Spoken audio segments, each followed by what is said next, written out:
So guys, nandito ako ngayon kanila JD. Grade 7 na siya.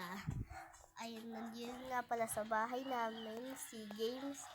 At saka may tanong ako sa mga Amerikano. In United States, you can eat mango? Yes or no? Comment to me. My name is Ken Stephen Kalyanga. Search it. Now. Search it now. Now.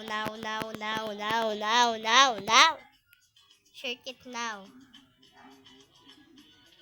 Bilis. Bilisan nyo. Mauubos na. Comment ka sa akin. Comment ka na lang sa YouTube.